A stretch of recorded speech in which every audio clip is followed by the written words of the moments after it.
boys and girls, and welcome to history class. This is lesson 126 and 127.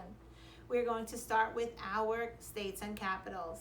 Go ahead and open your book to page 256, 257. Try your best not to look at the page, but it's here for reference. As you know, we're trying to memorize all of these in order, so do your best to follow along and let me know if you can beat me. If you know more of them, if you stay with me. We're going to start with Alabama. Of course, let's see. We're on the wrong page. Let's start with Alabama, Montgomery, Alaska, Juneau, Arizona, Phoenix, Arkansas, Little Rock, California, Sacramento, Colorado, Denver, Connecticut, Hartford, Delaware, Dover, Florida, Tallahassee, Georgia, Atlanta, Hawaii, Honolulu, Idaho, Boise, Indiana, Indianapolis, Iowa, Des Moines, Kansas, Kentucky, Louisiana, Baton Rouge, Maine, Augusta, Maryland, Annapolis, Michigan, Lansing, Minnesota, St. Paul, Mississippi, Jackson, Missouri, Jefferson City, Montana, Helena, Nebraska, Lincoln, Nevada, Carson City, New Hampshire, Concord, New Jersey, Trenton, New Mexico, Santa Fe, New York, Albany, North Carolina, Raleigh, North Dakota, Bismarck, Ohio, Columbus, Oklahoma, Oklahoma City, Oregon, Salem, Pennsylvania, Harrisburg, Rhode Island, Providence, South Carolina, Columbia, South Dakota, Pierre, Tennessee, Nashville, Texas, Austin, Utah, Salt Lake City, Vermont, Montpelier, Washington, Olympia, West Virginia, Charleston, Wisconsin, Madison, Wyoming, Cheyenne. Good job, boys and girls. You have a few more weeks to memorize those. Make sure you are working hard and preparing. Well, we are on page 187 through 191. We are going to first review some of the inventors we've talked about in the past. Let's talk about some of the inventors we have gone over. How about the person who invented the phonograph? Do you remember who invented the phonograph? That's right, Edison. And the telephone was Alexander Graham Bell. That's correct. And the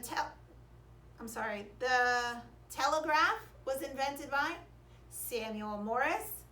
The first successful steamboat, do you remember who that was? That was Robert Fulton. And how about that mechanical reaper, the one that would take the crops out of the ground? Do you remember who that was? That was Cyrus McCormick.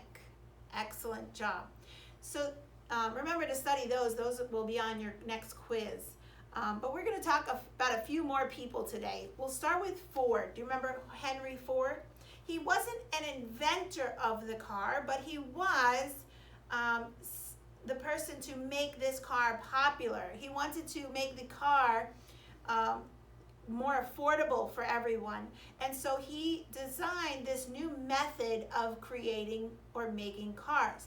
And he called that method the assembly line.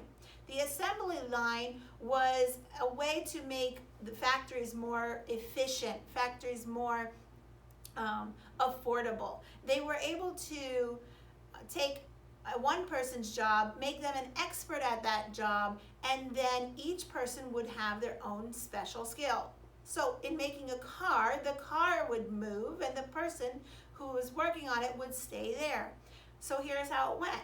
The person who, if I was an expert on putting on doors, the car would come to me, I would put the doors on, and then the car would move to the next person. The new car would come with no doors, I'd put the doors on, and the car would move to the next person. The other person who put the tires on, the only thing he did was put the tires on, and then the car moved and he got a new one. Put the tires on, the car moved and he got a new one. Put the tires on. This sped up the process and it made it more efficient. Again, it's called the assembly line. So in fact, he didn't make the car, but he made the process more affordable. And if you think about the word Ford, his last name was Henry Ford, and the car that they were making was a Ford, and it was affordable. You getting this? And so it's really, really interesting to see how far that car has come. That car was actually considered what we call a Model T car, and very popular during those days. We've gotten a lot more advanced, but he was one of those first guys to do that.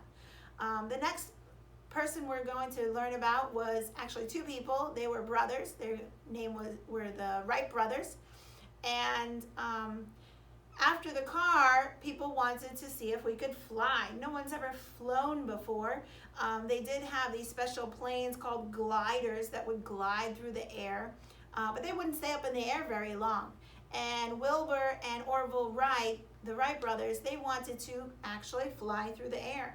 They designed and flew their first airplane at a place called Kitty Hawk, North Carolina. And people didn't believe that it was going to work. And so no one actually went out and recorded that first flight. But once they were successful, then that's when they started to record it and make known what they were doing. So those were the Wright brothers, very successful. And because of them, we now have planes and jets and all these other things. The last person we're going to talk about today is called Robert Goddard. He was the first successful person to make a successful rocket. He figured things were going up into the air, you had gliders and planes, and he figured, why not go into outer space? So he created, and he was very successful in creating this first rocket.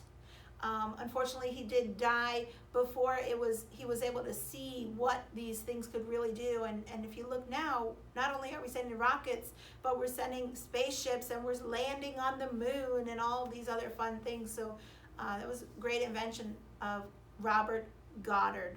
He was the first successful rocket. So go ahead and make sure to read the pages in your textbook 187 to 191.